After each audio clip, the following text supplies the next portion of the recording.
প্রেগন্যান্সির সবচেয়ে আনন্দদায়ক মুহূর্তটি হলো যখন একজন মা প্রথম তার বাচ্চার নড়াচড়া বুঝতে পারে। আর বাচ্চার এই নড়াচড়া বুঝতে পারা বা খেয়াল করাটা কিন্তু খুবই জরুরি বিষয়, কারণ বাচ্চার স্বাভাবিক নড়াচড়া আমাদের আশ্বস্ত করে যে পেটের মধ্যে বাচ্চাটির বিকাশ ঠিকঠাক ঘটছে। এবার আসি, বাচ্চার নড়াচড়া কখন থেকে বোঝা যায়। সাধারণত দেখা যায় যে 16 থেকে 22 সপ্তাহের মধ্যে বাচ্চার নড়াচড়া বোঝা যায়। প্রথম দিকে বাচ্চা খুবই ছোট থাকে এবং ওর নড়াচড়ার জোরটাও কম থাকে বলে অনেক সময় ওর নড়াচড়া বুঝতে একটু অসুবিধে হয়। আর তখন নড়াচড়ার ধরনটা একটু অন্যরকম হয়।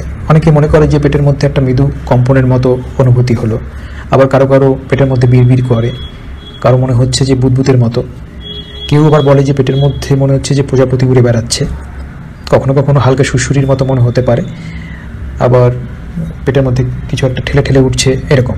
তো অনেকেই এই সময়টা এই গ্যাসের নড়াচড়া বলে ভুল করে। তো এই যে নড়াচড়াগুলো তখন একটাকে বলা হয় যে কুইকেনিং। তো যাই হোক, প্রথমবার যারা মা হতে যাচ্ছে তারা একটু দেরি করে এই নড়াচড়াটা বুঝতে পারে। সাধারণত দেখা যায় যে 20 সপ্তাহ থেকে 22 সপ্তাহ মধ্যে তারা বুঝতে পারে।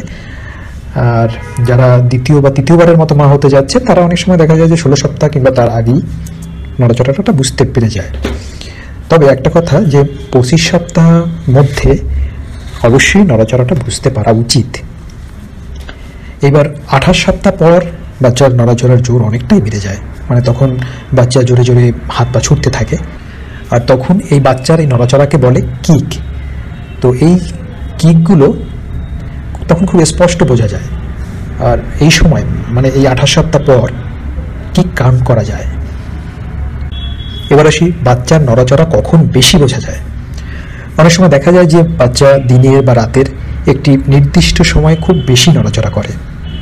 দেখা গেল মা যখন বিশ্রাম নিতে যাচ্ছে তখন বাচ্চার নড়াচড়াটা বেশি বোঝা যাচ্ছে। খাবার পর, কারণ তখন মায়ের রক্তের সুগার লেভেলটা বেড়ে যায়, আর রক্তের সুগার লেভেল বেড়ে গেলে বাচ্চার নড়াচড়াটা তখন একটু বেশি বোঝা যায়। এবার আসি কীভাবে বাচ্চার কিক কাউন্ট করা হয়। কিক কাউন্ট করার জন্য ভালো হচ্ছে খাবার পর প্রতিদিন একটা নির্দিষ্ট সময় বেছে নেওয়া।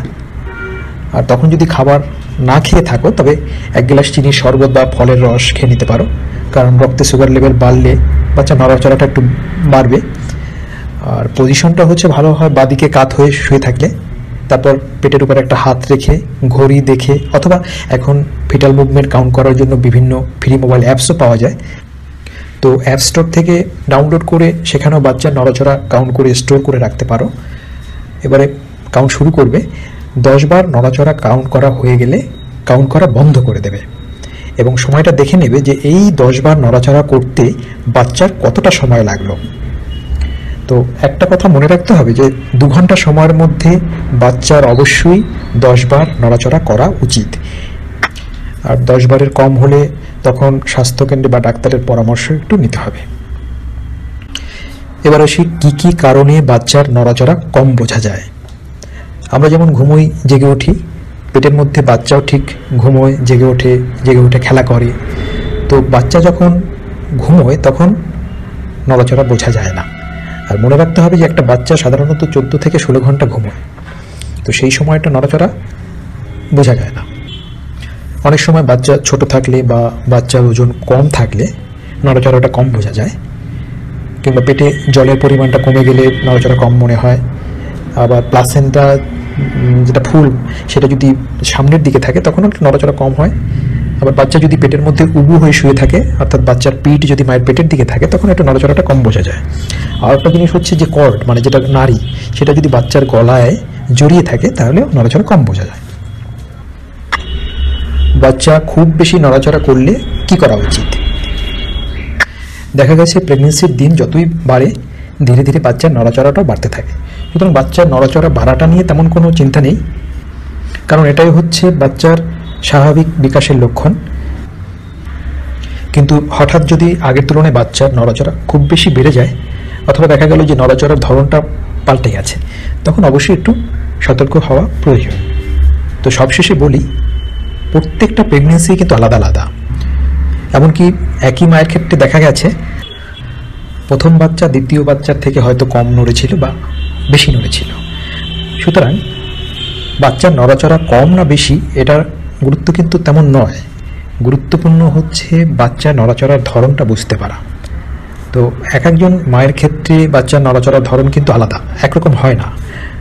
আর এই প্রেগনেন্সির সময় যত এগোতে থাকে মায়েরা স্বাভাবিকভাবেই বাচ্চা নড়াচড়ার ধরনটা বুঝে যায়। তো প্রতিদিন এই নড়াচড়ার ধরনটা খেয়াল রাখতে হবে যে একই রকম থাকছে কিনা। যদি দেখা যায় এই নড়াচড়ার ধরনটা একটু পরিবর্তন হচ্ছে, তখন অবশ্য ডাক্তারের পরামর্শ নেওয়া উচিত।